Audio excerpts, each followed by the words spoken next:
One sided love ಅಂದ್ಕೊಂಡು ಒಂದು school days college ಡೇಸಲ್ಲೆಲ್ಲ ಇತ್ತು. 2000 ಹುಟ್ಟಿರೋರು, 1900 ಹುಟ್ಟಿರೋರು ಒಂದು ಸ್ವಲ್ಪ ಫ್ಲ್ಯಾಶ್ ಬ್ಯಾಕಿಗೆ ಹೋಗಿ ಒಂದು ವ್ಯಕ್ತಿಗೆ ನಾವೆಲ್ಲ ಇಷ್ಟಪಡ್ತಿರೋರು ಅವಾಗ ಕಾಲೇಜಲ್ಲಿ. ಅವಳಿಗೂ ಇಲ್ಲ ಅವನಿಗೆ ಗೊತ್ತಿರ್ತಿತ್ತು ನಾವು ಅವ್ರನ್ನ ನೋಡ್ತಾ ಇದ್ದೀವಿ, ಅವ್ರನ್ನ ನಾವು ಇಷ್ಟಪಡ್ತೀವಿ ಅಂದ್ಕೊಂಡು. ಆದರೆ ಅವ್ರು ಯಾವ ರೇಂಜಿಗೆ ಆ್ಯಟಿಟ್ಯೂಡಲ್ಲಿ ಇರೋರು ಅನ್ನೋದಾದರೆ ಅಯ್ಯೋ ಅಟೆನ್ಷನು ಕೊಡ್ತಿರ್ಲಿಲ್ಲ. ಅವ್ರ ಫ್ರೆಂಡ್ಸ್ ಎಲ್ಲ ನಮ್ಮ ಹೆಸರಿಂದ ಚಾಟ್ಸ್ತಿದ್ರು ಮಾತ್ರ ನಮಗೆ.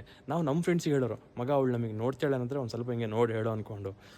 ಏನೇ ಹೇಳಿ ಗೈಸ್, ಒನ್ ಸೈಡೆಡ್ ಲವ್ ಮಾತ್ರ ಭಾರಿ ಇತ್ತದು. ಪ್ರತಿದಿನ ಏನೋ ನಿರೀಕ್ಷೆ, ಇವತ್ತು ನಮಗೆ ನೋಡ್ತಾಳೆ, ಇವತ್ತು ನೋಡಿ ಮಾತಾಡಿಸ್ತಾಳೆ, ಒಂದು ಸ್ಮೈಲ್ ಕೊಡ್ತಾಳೆ ಅಂದ್ಕೊಂಡು. ಆದರೆ ಬರ್ತಾ ಬರ್ತಾ ಇನ್ಮೇಲೆ ಇವಳು ನಮಗೆ ಸಿಗಲ್ಲ ಅಂತ ಗೊತ್ತಾಗಿದ್ದ ದಿನ ಮಾತ್ರ ಭಾರಿ ಮನ್ಸಿಗೆ ಮಾತ್ರ ನೋವಾಗಿರೋದು. ಹಾಗೆ ಈಗೆಲ್ಲ ಈ ಒನ್ ಸೈಡೆಡ್ ಲವ್ ಇಲ್ಲ ಅನ್ಕೊತೀನಿ. ಇನ್ಸ್ಟಾಗ್ರಾಮು, ಫೇಸ್ಬುಕ್ ಎಲ್ಲ ಈಗ ಬಂದುಬಿಟ್ಟಿದೆ. ಹಾಯ್ ಅಂತ ಈಗ ಮೆಸೇಜ್ ಕಳ್ಸೋಕ್ಕೂ ಅವರಪ್ಪ ಹಾಯ್ ಅಂತ ರಿಪ್ಲೈನೂ ಬರುತ್ತೆ. ಹಾಗೆ ಸ್ಕೂಲ್ ಡೇಸು, ಕಾಲೇಜ್ ಡೇಸಲ್ಲೆಲ್ಲ ನೀವು ಯಾರಾದರೂ ಒನ್ ಸೈಡೆಡ್ ಲವ್ ಅಂತ ಮಾಡಿದ್ರಿ ಅನ್ನೋದಾದರೆ ಸುಳ್ಳು ಹೇಳೋಂಗಿಲ್ಲ, ಒಂದು ಕಮೆಂಟ್ ಮಾಡಿ ನೆನಪಿದ್ರೆ ಅನ್ನೋದು.